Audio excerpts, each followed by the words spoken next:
bataille de portes. Comme je disais, ce n'est pas un enseignement qu'on peut voir en un seul jour, qui a beaucoup d'aspects. Mais avant d'arriver au message proprement dit, je voudrais lire avec vous un texte dans le livre de Matthieu.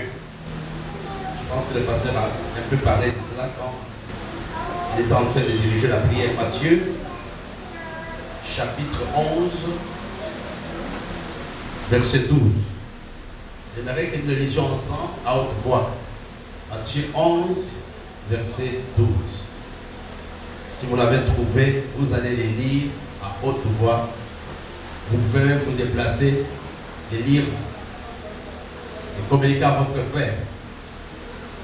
Matthieu 11, verset 12. On peut s'élever ensemble. Pour ceux qui le peuvent. Pour ceux qui le peuvent, on va les lire ensemble. Facile. Mais il y a une grande profondeur dans ce texte.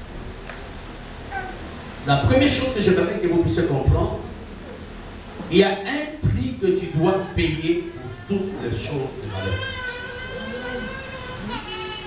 Alléluia. Ne notez pas d'abord suivre, je verrai que vous suivez. Si je peux vous dicter le cours. Je disais que toutes les choses de valeur nécessitent un prix. Tu ne peux pas prétendre avoir l'excellence. Tu ne peux pas prétendre avoir la richesse, avoir les bonnes choses, si tu n'es pas prêt à payer le prix. Les bonnes choses sont dans le royaume des cieux. Mais ici, les paroles du Seigneur lui-même qui l'attestent, il dit le prix depuis les temps de Jean-Baptiste jusqu'à cette date, il n'y a que le violent qui peuvent posséder de bonnes choses. Et ce soir, mes frères et sœurs, j'aimerais vraiment que vous soyez des violents. Amen. L'église doit être violente. Il y a des choses, ce n'est pas dans notre léthargie, comme des bons religieux. On ne fait rien, on est assis. Non, mais bien aimé, les bonnes choses nécessitent un prix. Et le prix dépend d'une personne à une autre. Le prix de ton temps, le prix de la détermination, le prix du sacrifice, le prix de l'argent. Pour que Dieu, pour que le Seigneur voie Zachée, qui avait une mauvaise vie, qui n'était pas aimé par ses contemporains, Zachée avait payé le prix. Il a oublié qui il était et il était monté sur un arbre. Il a commencé à faire le bruit et le Seigneur l'avait identifié. Je voudrais te dire la même chose ce soir. Si tu n'es pas prêt à payer le prix, tu passeras à côté de ce que Dieu a fait. Les bonnes choses sont barricadées. Les bonnes choses, il y a des violents, il y a des méchants. Mais c'est à toi de te faire violence pour que ce que Dieu a dit soit ou devienne une réalité dans ta vie. Ce soir, je vais continuer toujours avec le même texte, avec la même pensée plutôt, la bataille des portes. C'est dans le livre de Marc, au chapitre 11. Le pasteur il va nous donner les textes. Marc chapitre 11, verset 1 jusqu'au verset 11. Je vais entrer par là avant de m'envoler. Il va nous servir de support dans la prière et dans l'enseignement de cette nuit. C'est un très bon texte. Mais quand je venais, j'ai entendu une voix qui disait « Je vais faire les dédouanements pour certaines personnes. » Tu n'as pas compris. Je vais faire le dédouanement pour certaines personnes. Peut-être dire sur la liste des gens qui vont jouir du dédouanement. Vous savez, il y a quelques années, j'avais perdu un conteneur de manuels pour les CFBP à Kinshasa. C'était des manuels qui coûtaient excessivement cher Comme on n'arrivait pas à les dédouaner, ces manuels étaient perdus. On les a vendus aux enchères et je ne l'ai jamais vu. Je pense aussi quand j'étais parti avec maman et Lali à ces voyages-là, à Lubumbashi, on a aussi perdu un conteneur de Bibles qu'on avait fait venir de la Suisse. Les Bibles Thompson qu'on voulait partager aux églises, mais la douane était excessivement chère. Je n'ai pas pu le dédouaner. Bon, le temps de revenir l'argent, la douane avait vendu ces livres-là. Il y a quelques années, on m'avait envoyé une voiture de la France, mais on n'a pas pu la dédouaner à temps. La voiture était perdue. Elle est venue, je pense, de Yaoundé. Elle était totalement décomposée. Pourquoi je vous donne ces exemples? C'est pour que vous puissiez comprendre un peu le contexte du message de cette nuit, la bataille des portes. Ici, c'est des voyages au cours duquel Jésus doit expérimenter l'accomplissement de la prophétie. Alléluia. C'était des voyages pendant lesquels la prophétie qui avait été donnée par Zacharie devrait s'accomplir dans la vie de Jésus. Est-ce qu'on peut lire ensemble dans le livre de Zacharie, chapitre 9, verset 9? Le Seigneur, qui avait été donné depuis de nombreuses années.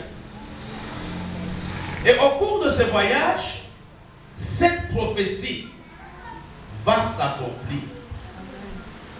J'aimerais dire sur quelqu'un, ta prophétie est en train de vouloir s'accomplir. Jésus part d'une ville qu'on appelait Jéricho et il part vers Jérusalem. Il part de Jéricho vers Jérusalem. Je pense, il savait que c'était le temps de l'accomplissement de la prophétie. Jésus le savait que c'était le temps de l'accomplissement de la prophétie. Et dans son esprit, il savait qu'il allait entrer à Jérusalem, excusez-moi, il savait qu'il entrerait à Jérusalem sur un anneau. Jésus le savait. Mais malheureusement, l'anneau n'était pas avec lui. Et au cours de ce voyage, il voit dans son esprit l'anneau qui était attaché à Bethphagée. Alléluia. Amen. Nous ne marchons pas selon la vue, mais nous marchons selon la foi. Amen. Nous ne marchons pas selon ce que nous voyons, mais nous marchons selon ce que Dieu nous révèle. Amen. Jésus voit l'anneau qui était attaché. Et la prophétie n'allait pas s'accomplir sans cet anneau. Alléluia. Je dis à quelqu'un, Dieu va t'aider au dédouanement. Amen. Jésus est en train de partir de Jéricho vers Jérusalem et en cours de route, il se souvient, il dit, mais il y a quelque chose qui me manque. Qu'est-ce qui me manque? L'anneau. Parce que là, Jésus est à pied. Il marche à pied avec ses disciples. Mais dans son esprit, il se souvient que c'était le voyage de l'accomplissement. Il se souvient qu'il n'allait pas entrer à Jérusalem à pied, mais il allait entrer à Jérusalem sur un anneau.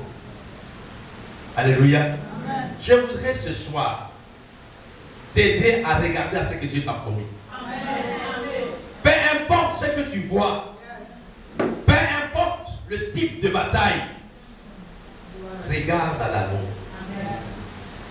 Et Jésus voit l'anneau. Il ne l'a pas vu physiquement. C'était à une bonne distance. L'anneau était à Bethphagée. Et Jésus dit à ses deux disciples, allez me chercher l'anneau. Alléluia. Il dit, allez me chercher l'anneau parce qu'il savait que c'était le temps de l'accomplissement. dit, allez me chercher l'anneau qui est attaché. Il n'a pas dit. Il dit, écoutez, il savait comment les choses allaient se passer. Jésus savait que l'anneau était attaché. Et puis il dit aux disciples, mais si on vous demande, s'il y a opposition, dites simplement, le maître en a besoin. Il n'y avait pas de grandes prières, il n'y avait pas de grandes explications. Ce soir, tu vas déclarer la victoire comme le pasteur l'a dit sur ta vie. Alléluia. Et les disciples n'ont pas hésité, ils sont partis. Ils sont partis, la Bible nous dit, ils ont trouvé cet anneau à la porte. C'est ce que la Bible nous dit. Le texte que les pasteurs nous ont donné tout à l'heure, regardez avec moi. Dans le livre de Marc,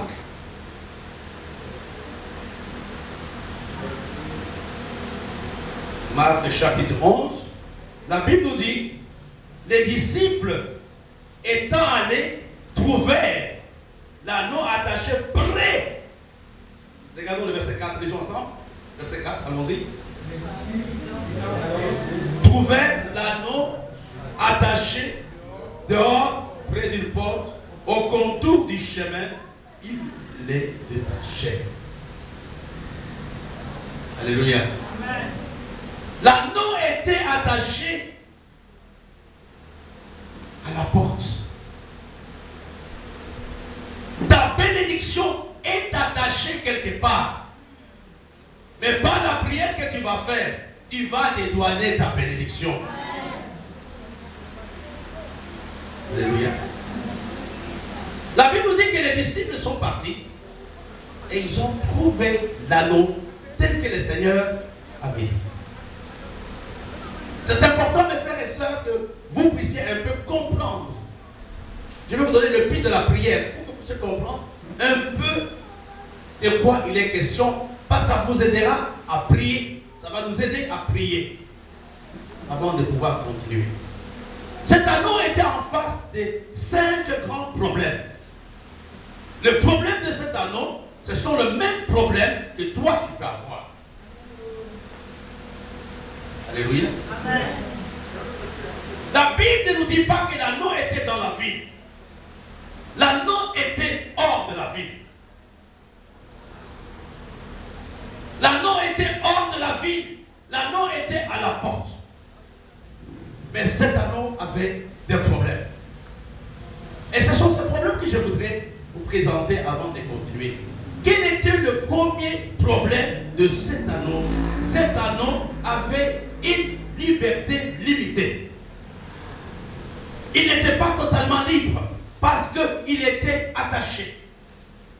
Il pouvait peut-être faire 5 mètres pour brouter les herbes et revenir à sa place. Il y a plusieurs personnes, mes bien-aimés, qui ont la même vie que cet anneau, qui ont une liberté humaine limitée.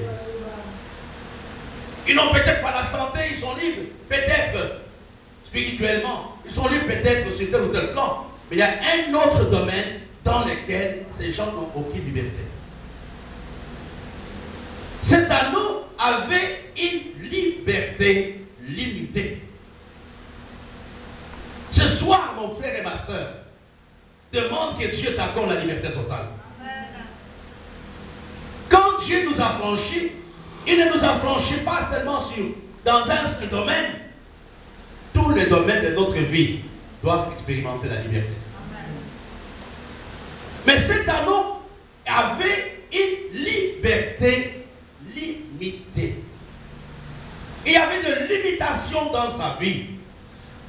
Cette nuit, tu peux dire à Dieu, Seigneur, que toutes les limitations de ma vie tombent. Alléluia. Il avait une limitation. Il avait une vie avec une limitation totalement limitée. Il n'était pas libre. Combien d'entre nous ont de bonnes intentions? Victorine peut avoir de bonnes idées sur l'église. Bishop, je vais faire ceci. Bishop, je vais faire cela. Mais les moyens ne répondent pas. Pourquoi? Parce qu'elle a une liberté limitée. Cette nuit, c'est notre prière. Seigneur, accorde-moi la liberté sur tous les plans. Tu une liberté au niveau des finances.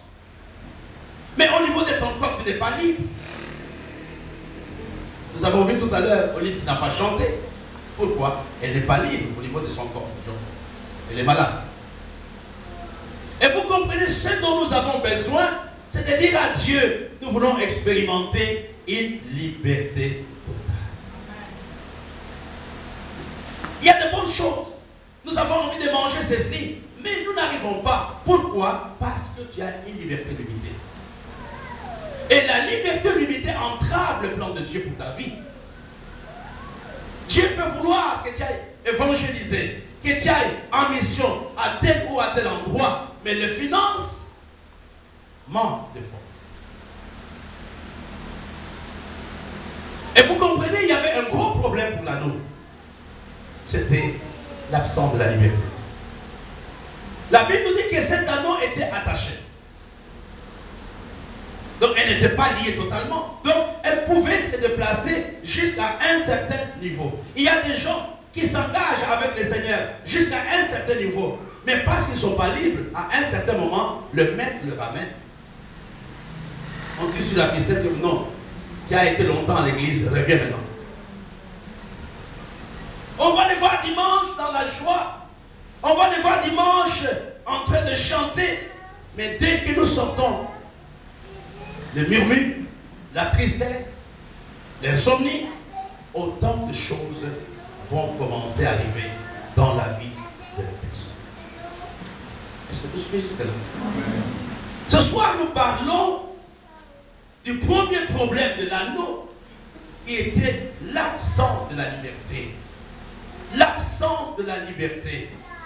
L'Église a besoin de faire une telle prière. Seigneur, nous voulons être une Église. Je veux être un homme libre.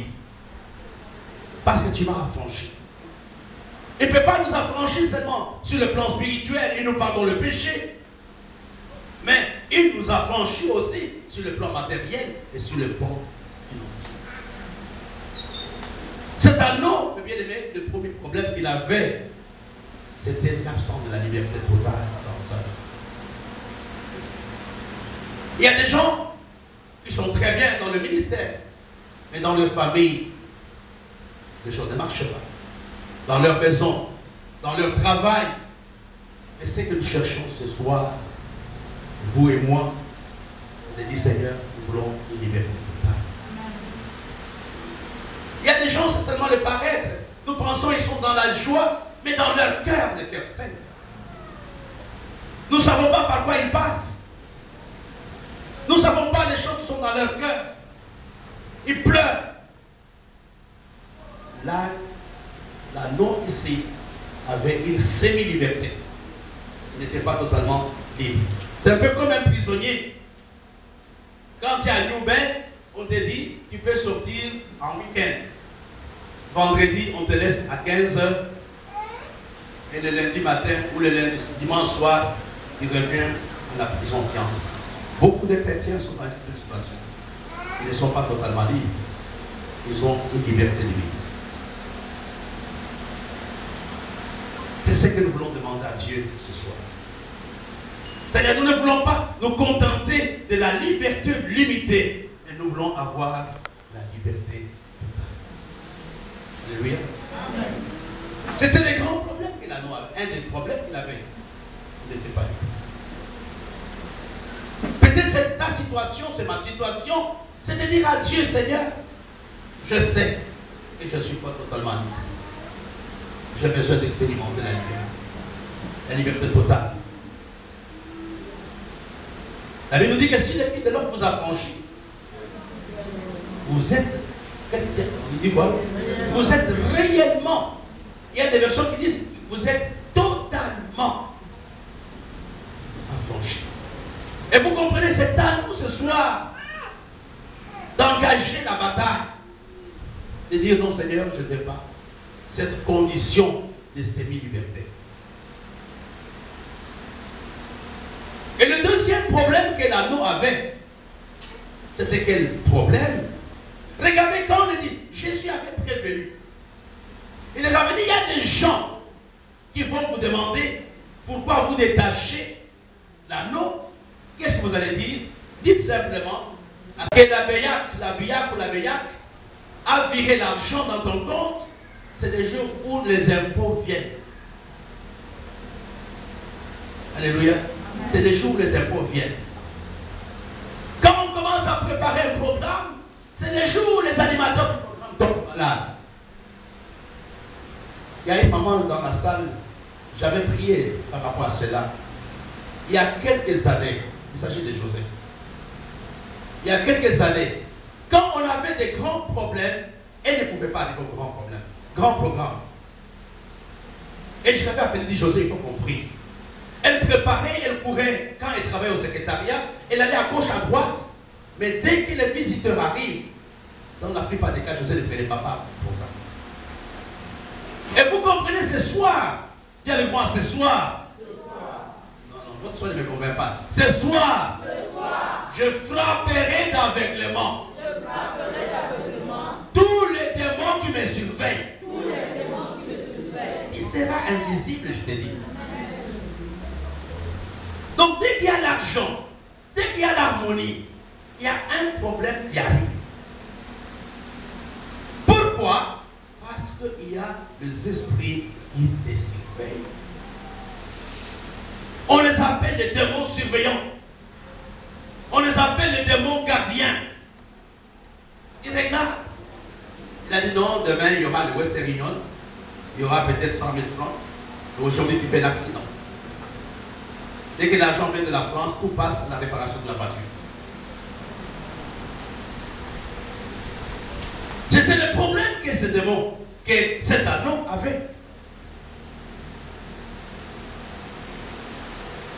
Non seulement il avait une semi-liberté, mais il était aussi surveillé. Et des fois nous sommes surpris de certaines choses, mais comment il est au courant? Comment il a fait? Il y a des gens qui te surveillent. Ils ont un réseau d'informations. Et sur le plan spirituel, et sur le plan physique, ils rendent compte. Il a dit non, tu sais, il va être payé. Demain, Martin va signer le contrat. Il a dit non, laissez-le faire, il peut être content. Mais avant de signer le contrat, on t'appelle que non, nous nous regrettons. Vraiment, à cause de la guerre de Centrafrique, tu vas y aller après. C'était le deuxième problème de cet anneau. Il était surveillé. Quand tu es surveillé, tu ne peux pas évoluer. Quand tu es surveillé, celui qui te surveille peut te manipuler. Il peut faire ce qu'il veut. Il rend compte. Cette nuit, c'est notre prière. De frapper d'aveuglement. Et que le sang de l'agneau puisse te couvrir et te cacher.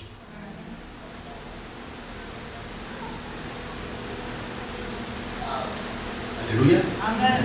Tu comprends ce que je dis ce soir? Amen. Et le troisième problème de l'anneau. Quel était le troisième problème de cet anneau? Il y avait des gens qui pensaient qu'ils avaient des droits sur lui.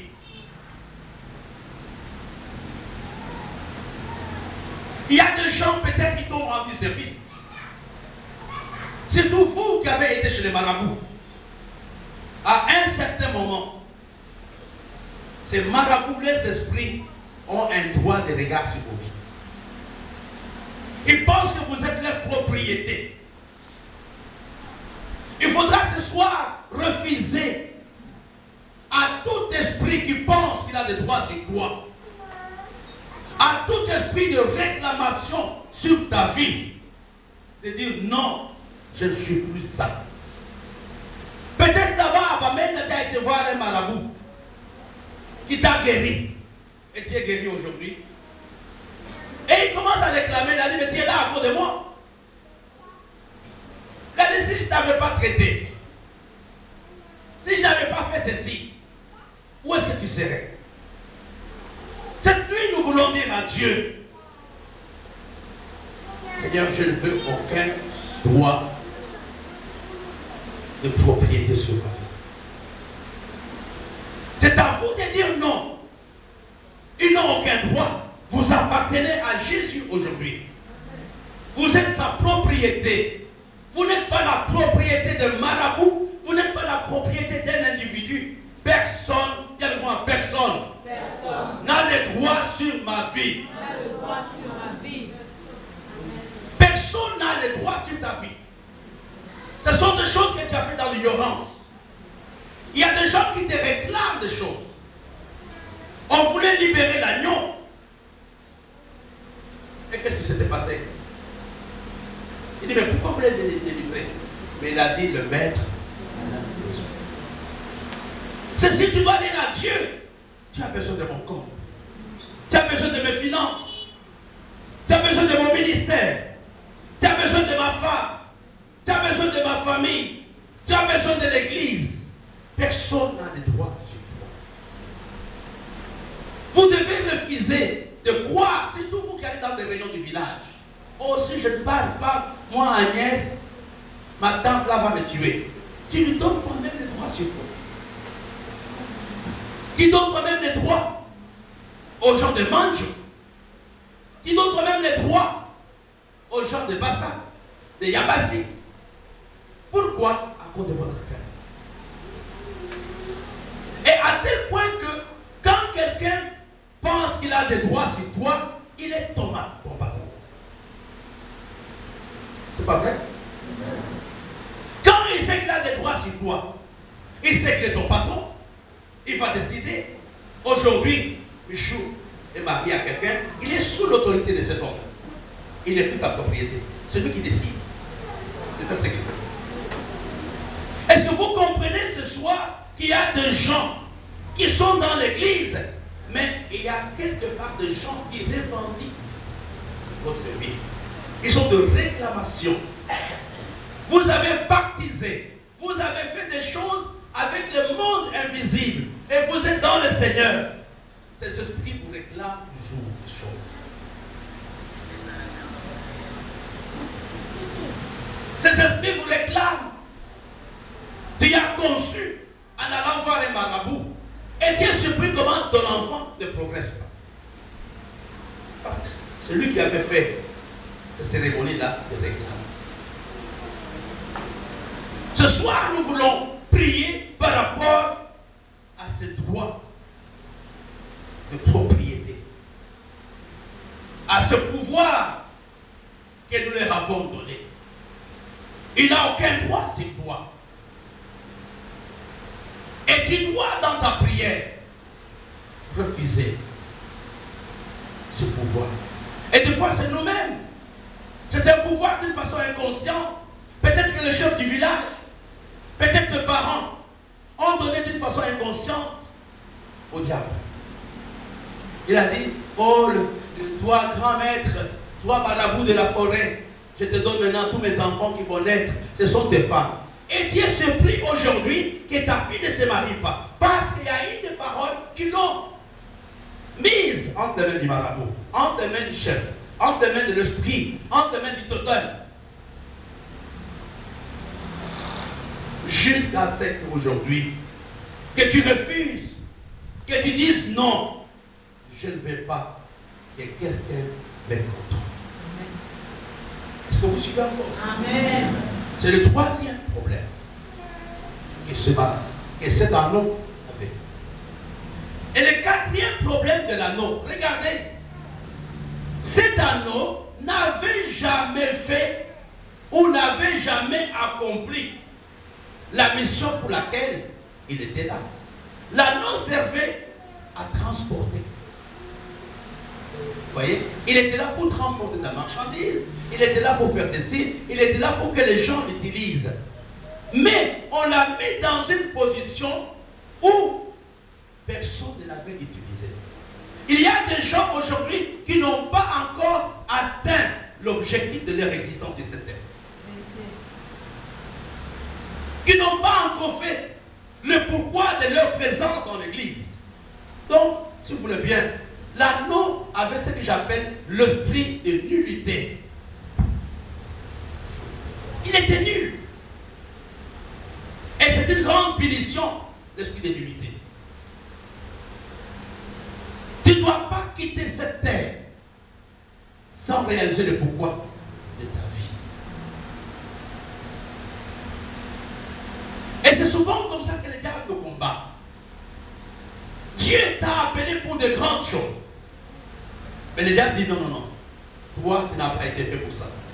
Et il te crée des problèmes, il te crée des difficultés. Cet anneau, mes bien-aimés, était un anneau nul.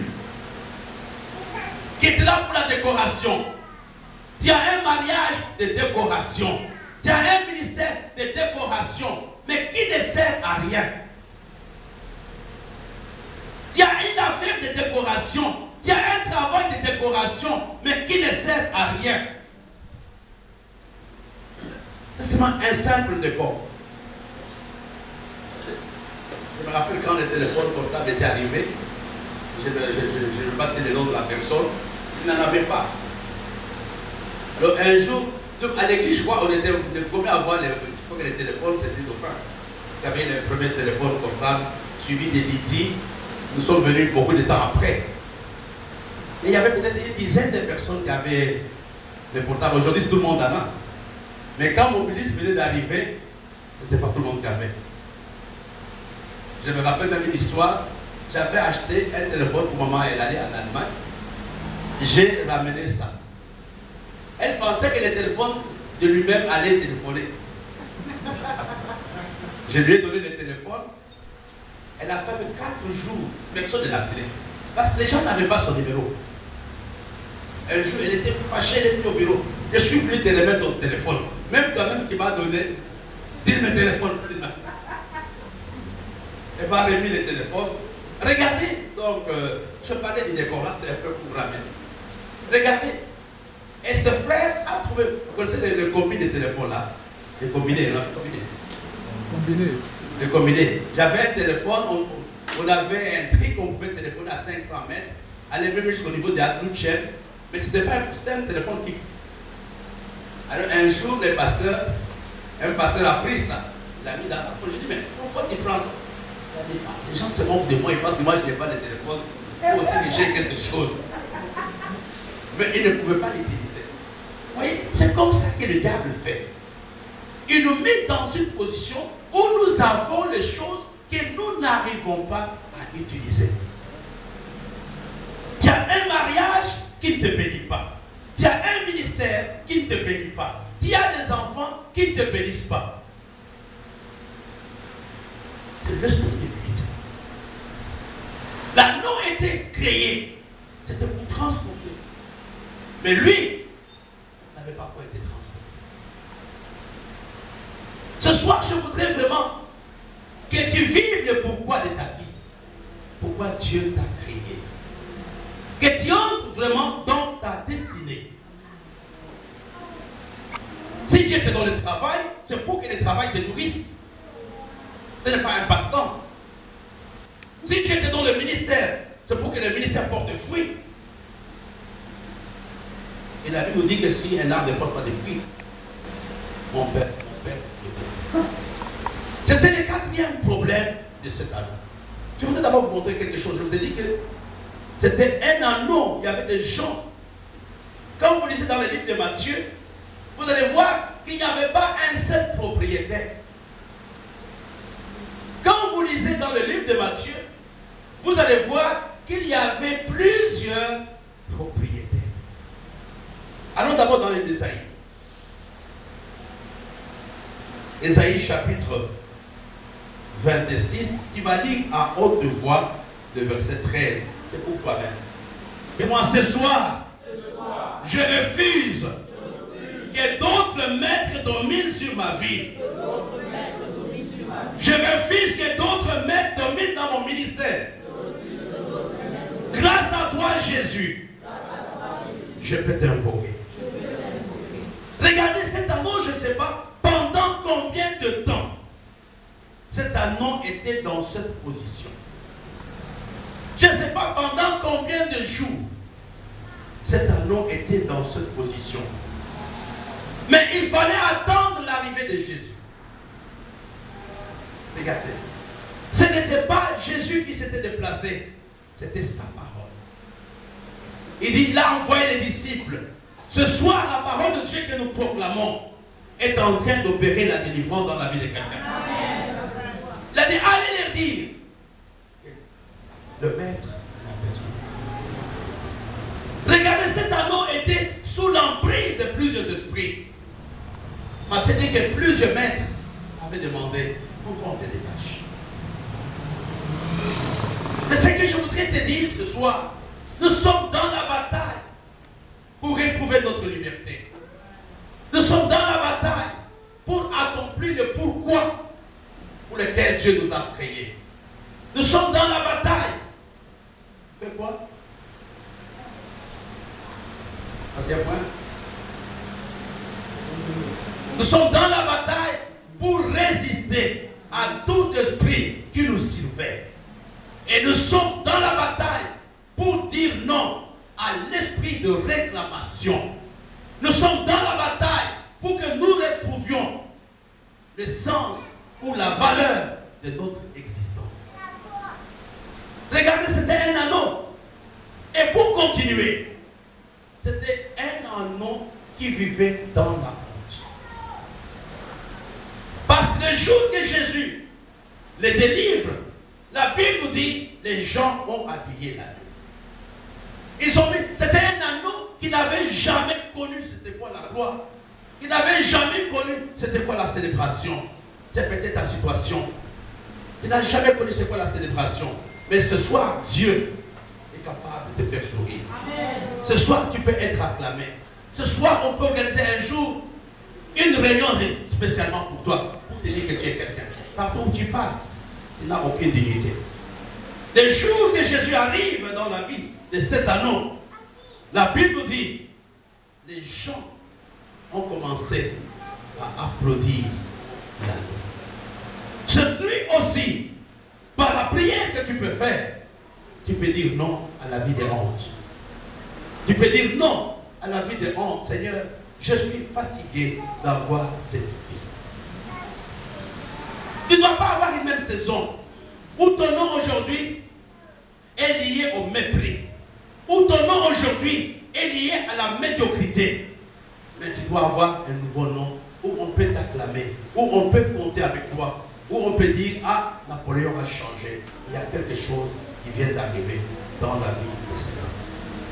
C'était le problème de cet anneau. Alléluia. Et le dernier problème avant de continuer, la Bible nous dit que c'était un anneau qui était où? À la croisée des champs. C'était un anneau, ça c'est très important. Ça sera plus ou moins le but du message de cette nuit. Cet anneau était à la croisée de chemin. Donc, il était incapable d'aller à gauche ni d'aller à droite. Il ne savait pas quoi faire. Et vous savez, l'une des choses que le diable nous vole, il nous met dans une position où nous sommes incapables de pouvoir décider. Il nous met dans une position où nous sommes incapables de pouvoir décider.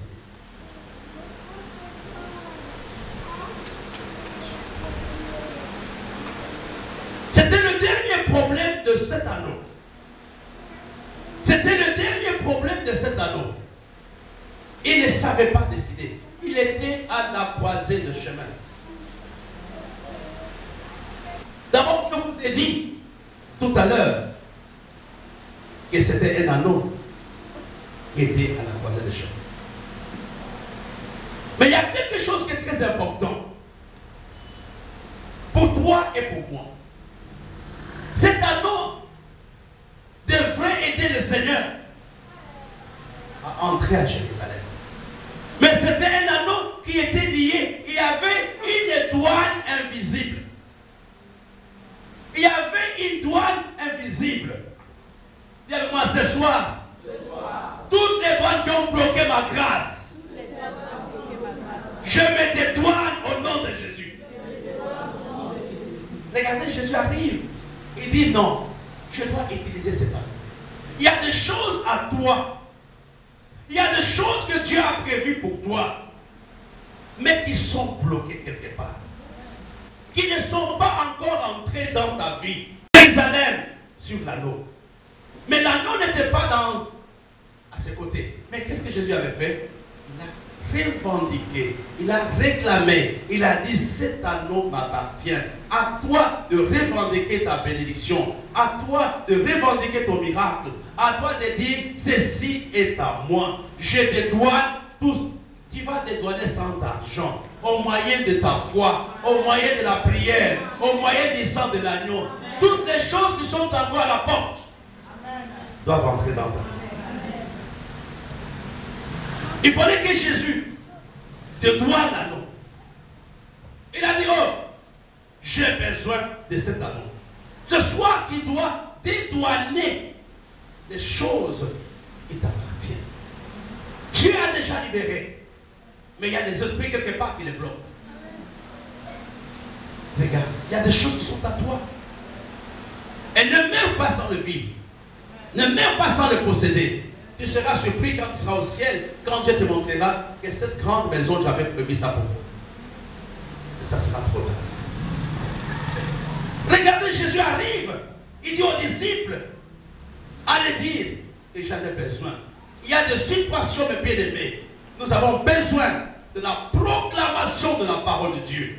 Nous avons besoin de la proclamation de la prophétie. Tu m'as dit que j'aurai ceci. Tu m'as dit, je ne parle pas de gronder Dieu, je parle de proclamer la parole de Dieu. Je parle de proclamer la parole de Dieu. Il leur a dit, mais allez, ils n'ont pas fait la délivrance. Ils sont arrivés, ils ont détaché comme Jésus avait dit. Quand on leur a dit, mais pourquoi vous détachez? Qu'est-ce qu'ils ont fait? Ils avaient notre message. Ils avaient quel message? Ils avaient le message de Jésus. Il y a des endroits, il y a des situations où ouvrir les portes de vos vies, vous avez besoin de proclamer la parole de Dieu. Vous savez, le diable a peur de la parole. Il n'a pas peur de nos lamentations. Il n'a pas peur de nos explications. Regarde, moi je suis père de 2 enfants, une fille et un garçon. Maintenant, tu ne me donnes pas le travail, je suis ton serviteur. Dis-moi, ça se trouve où dans la Bible que quand tu es père de 2 enfants, tu dois avoir de l'argent? Il n'y a pas ça dans la Bible. Oh Seigneur, les gens de mon avenir, je commence à avoir honte même d'être ta servante. Hein?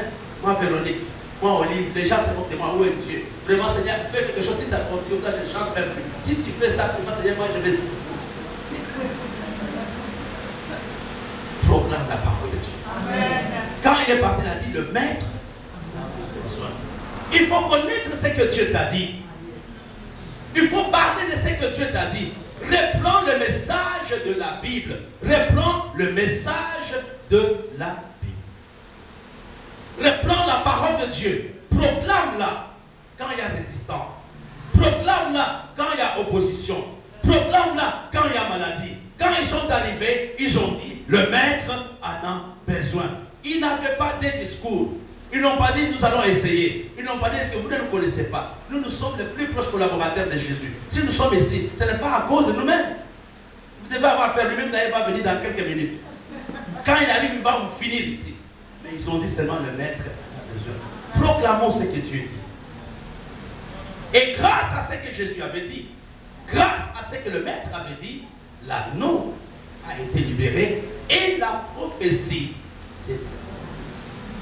Maintenant, je vais vous dire le pourquoi des messages. On a fait 10 minutes à peu près. Je vais maintenant entrer dans le dernier problème de l'anneau. La Bible nous dit que l'anneau était à la croisée de chemin. Il était dans la confusion. Il ne savait pas quelle position prendre. Dis-moi, Seigneur, j'ai besoin de ta grâce pour prendre de bonnes décisions. Seigneur, si je me suis trompé dans mes décisions, j'ai besoin de ta grâce. Que ta grâce préparatrice m'aide à retrouver ce que tu avais promis pour moi. C'était la mauvaise décision. On va partager ça, on va lire rapidement et nous allons terminer notre soirée. Et c'est très intéressant pour que vous puissiez comprendre. Peut-être que je ne vais pas voir tout avec vous, mais c'est vraiment un papier, je l'ai fait, ça nous coûte cher. fais des photocopies, mais je le fais pour que vous restiez, vous allez retenir des choses qui sont très importantes. Partagez par les pouvoir et des décisions. Ça, c'était le premier point que nous avons vu il y a quelques jours. La porte, c'est le lieu de pouvoir et de décision. Alléluia. C'est ce que nous voulons voir ce soir. Nous voulons que Dieu nous aide à prendre de bonnes décisions. Que Dieu nous aide à décider et à voir le résultat de nos décisions. Allons d'abord à la page 4, je vais revenir après. À la page 4, j'ai essayé de disséquer les bonnes décisions. Les 8 étapes pour prendre une bonne décision. La page 4. C'est le dernier point. À la page 4, nous avons 8 étapes qui sont très importantes dans la prise de décision. Avant que je n'arrive à ces étapes, je vais vous dire que la vie d'un homme est un ensemble de décisions. La vie d'un homme est un ensemble de décisions. Et puis il y a des décisions qui ont une conséquence irréversible. Faites attention à toutes les décisions que vous voulez prendre par rapport à vos vies. Faites trop attention. Il y a des décisions, quand vous la prenez, vous ne pouvez pas récupérer. Il y a 8 étapes que vous devez observer. Je reviendrai après. Première étape, il faut déterminer clairement les objectifs que vous voulez atteindre. Qu'est-ce que vous voulez atteindre? Pourquoi vous avez pris une telle décision? Je suis en train de suivre un cours sur la pédagogie. La pédagogie sur le média, etc.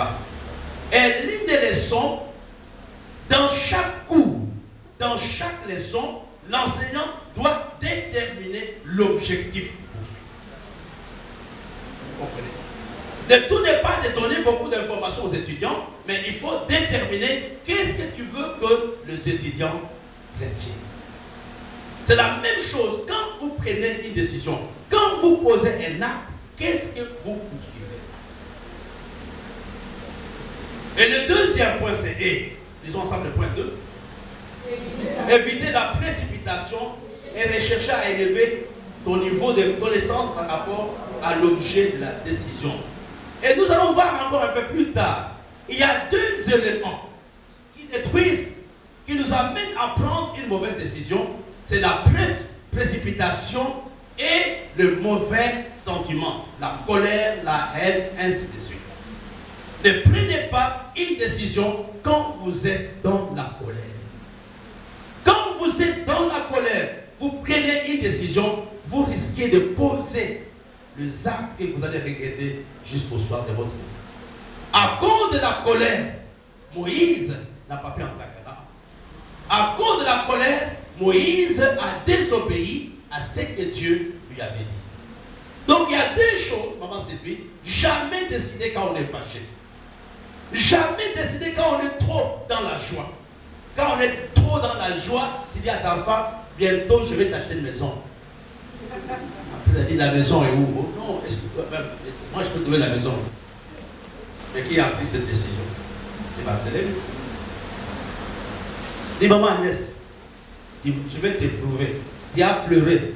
Maintenant, là, je suis décidé. C'est, allons-y, point 3. Et tes pensées. Vous devez bien contrôler vos émotions. Je vous ai parlé de la colère. Je vous ai parlé de la tristesse. Je vous ai parlé de la haine. Toutes les émotions négatives, tous ces petits renards vous amènent à prendre la mauvaise décision. Vous pouvez quitter le mariage à cause de la colère. Vous pouvez rompre les fiançailles à cause de la colère. Faites attention aux émotions négatives quand vous les prenez. Et le point 4, nous devons identifier les avantages et les inconvénients, le risque de la décision. Il est toujours important de réfléchir, mes bien-aimés. Nous n'avons pas toujours raison. Il faut prendre un papier d'une autre. Quels sont les avantages et quels sont les inconvénients d'une telle décision? Et après, on va voir le point suivant. Après, c'est quoi? Soumets-toi à la parole de Dieu et à ses principes.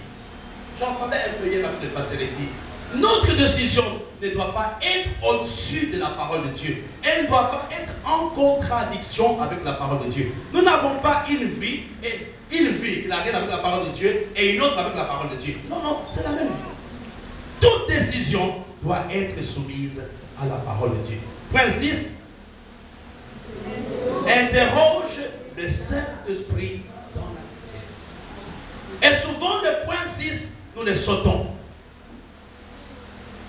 Quand j'ai déjà décidé, quand tout est bon, le Saint-Esprit, je n'ai plus besoin de lui. Tu as gagné le marché. Il y a un témoignage de Renard Bon que certains le connaissent. Il priait il y a quelques années. Il cherchait des sponsors. Une fois qu'il l'a appelé, il avait $10 000 pour la croisade en Afrique. Ce que je vous dis, c'est dans le livre Évangélisation par le feu. Il voulait les prendre. Dieu lui dit, ce n'est pas moi qui ai mis cette femme sur la route. Ne prends pas. Il était dans le besoin. Il n'a pas pris. Entre-temps, les gens de l'Afrique l'appelaient en disant, mais la croisade c'est pour bientôt. Il a écouté Dieu. Une semaine après, Dieu a ouvert une autre porte. C'était $100 000 et une autre personne lui a proposé. Chaque décision, soumettez ça à l'action du Saint-Esprit. 7, allons-y. Ouvre-toi à une personne mature. Vous savez, il y a des situations, je regrette que beaucoup ne soient pas dans l'église, dans la salle ce soir. Il y a des situations, malgré la grâce que nous avons besoin d'écouter une autre personne. Nous avons vraiment besoin d'écouter une autre personne pour nous dire, vous savez, quand on est en train de jouer, on ne peut pas voir ce qu'on fait. Il faut trouver une personne neutre pour te dire, là, tu t'es trompé. On ne parle pas à son mari comme ça. On ne parle pas à sa femme comme ça. On ne parle pas à son pasteur comme ça. Tu ne peux pas être en même temps juge et parti. Trouve une personne neutre à ta situation et soumets le problème à la personne qui peut t'aider. Qui peut te dire, voilà ce qu'on peut faire. Il faut nous ouvrir aux personnes matures, aux personnes qui ont connu la même situation que la nôtre et qui ont marché dans la même situation que la nôtre. Regardons le point 8. Ne néglige aucun paramètre, aucun détail. Quand tu décides, regarde tous les contours du corps. Vous savez, dans la plupart des cas, j'aurai l'occasion d'en parler, l'un des grands péchés, je parlais avec des gens hier, que nous avons dans nos vies, souvent auxquels vous ne faites pas attention. D'après vous, c'est quel péché? Quel est le plus grand péché souvent, qui est souvent dans notre vie, qui est un renard, mais on ne fait pas attention? Quel péché?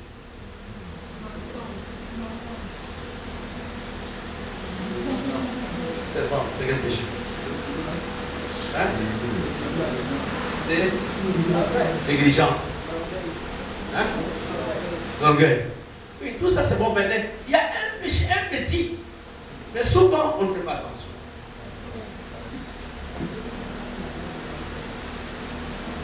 Non, j'aimerais que l'église mette cette nuit. Vous pensez que c'est lequel d'après vous?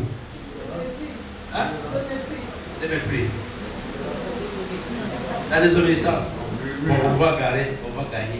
L'un des grands péchés qui nous dérange, c'est l'égoïsme. L'égoïsme est un des grands péchés qui détruit les relations, qui détruit le mariage, qui détruit le ministère. Et souvent, nous faisons toujours tout par rapport à nous. Est-ce que tu te mets un peu à la place de l'autre? Est-ce que tu te mets qui sent ce qu'ils sont? Nous voulons que tout tourne autour de nous. Mais dans tout ça, Dieu n'est pas dedans. Je ne peux pas parler de toi. C'est bien. Toi, tu as sauvé ta peau. Et moi, tu t'es mis à ma place. Quand les gens me regardent.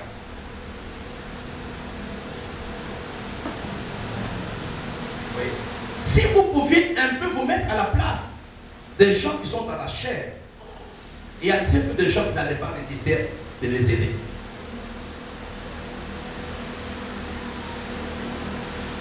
C'est C'était ça le péché que Dieu reprend Israël en disant, et c'est pour vous le moment de faire de belles maisons en négligeant ma maison. Et c'est un péché qui prend de plus en plus de l'ampleur dans ce siècle présent, l'égoïsme. Tout c'est moi. Les bonnes choses c'est moi. La gloire c'est moi. Le mèche c'est moi. Mais l'autre,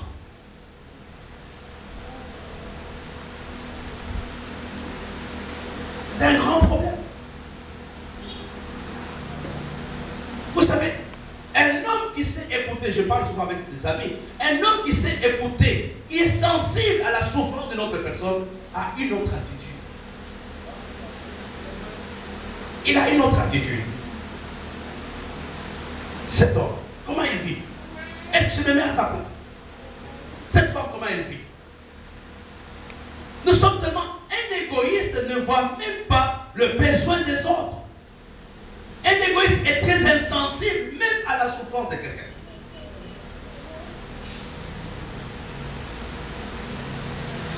Bon, c'est pas ça.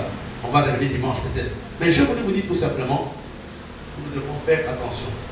Allons d'abord à la page 3, les erreurs que nous devons éviter dans la prise de décision. Ici, je ne vais pas voir le prochain. Les erreurs que nous devons éviter dans la prise de décision. On va les lire simplement. S'il y a des commentaires, on va le faire. Premier point. Ne te précipite jamais pour prendre une décision.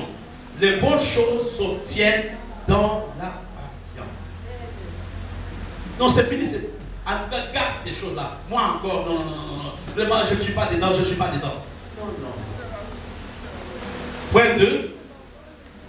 Ne laisse pas les circonstances dicter tes décisions. Vis ton futur.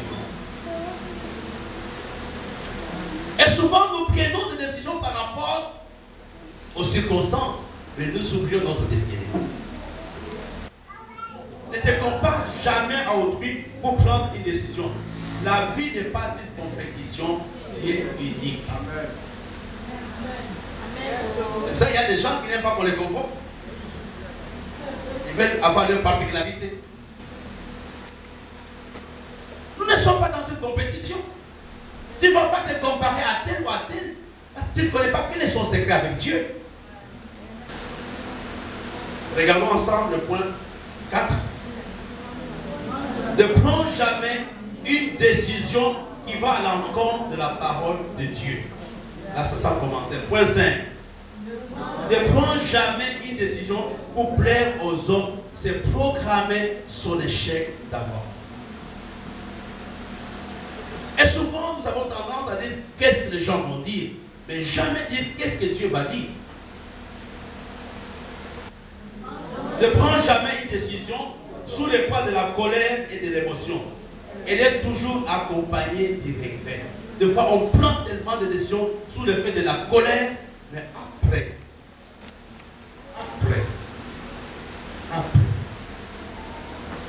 Et vous comprenez pourquoi nous ne devons pas laisser la tristesse, la colère. Parce que n'oublions pas, on va le voir. Dans chaque décision, il y a deux forces qui sont engagées. Il y a la force positive et la force négative. Il y a toujours Dieu et le diable dans chaque décision. Il y a... Point 7. Ne prends jamais une décision à cause de la splendeur ou de la beauté d'une chose. L'emballage ne détermine pas le côté.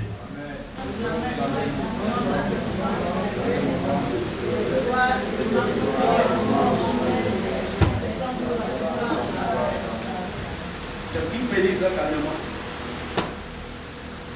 Qui peut me dire une personne qui peut dire ça carrément? Voilà. Une décision dans tes moments de faiblesse, de désespoir, du manque de prière, elles sont la plupart des cas des décisions chaque.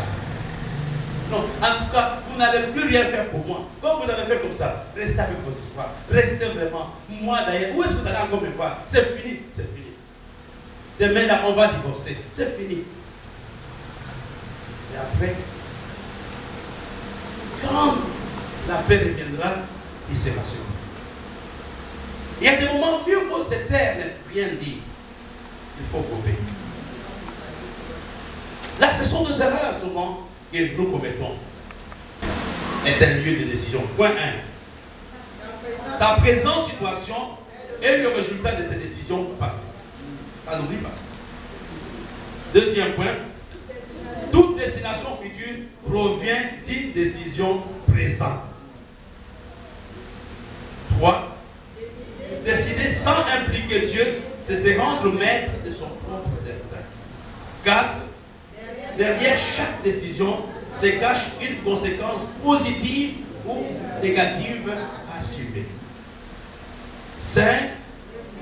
Les plus grandes décisions sont prises face aux épreuves et aux tentations. Tu comprends ça? Quand il y a des épreuves, quand il y a la tentation, l'homme a toujours tendance à faire quoi? À prendre une décision. Point 6. Invitera Dieu ou le diable dans ta vie. La qualité de ce que tu décides aujourd'hui. Je vais quitter ma femme, je vais quitter mon mari, je vais quitter l'église. Ça va inviter Dieu ou le diable. 7. C'est laisser les autres décider à votre place. Il y a des moments, bébé, il faut toujours, mieux vaut avoir une mauvaise décision et ne pas décider. 8.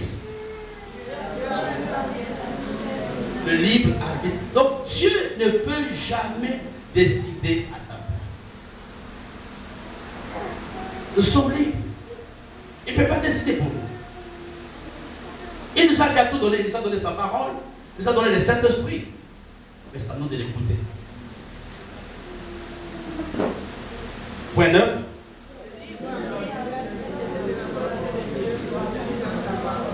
Et 10. Parfois le feu, la mort ou la destruction. Et vous comprenez cette nuit de dire à Dieu, Seigneur, je te confie ma vie. Je ne vais pas participer. 11.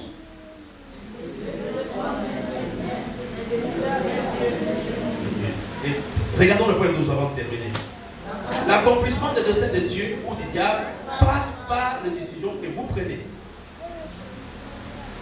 Donc ce que Dieu décide, donc toute décision engage soit Dieu, soit le diable.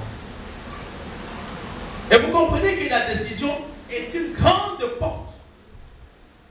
Et nous devons toujours veiller à bien décider.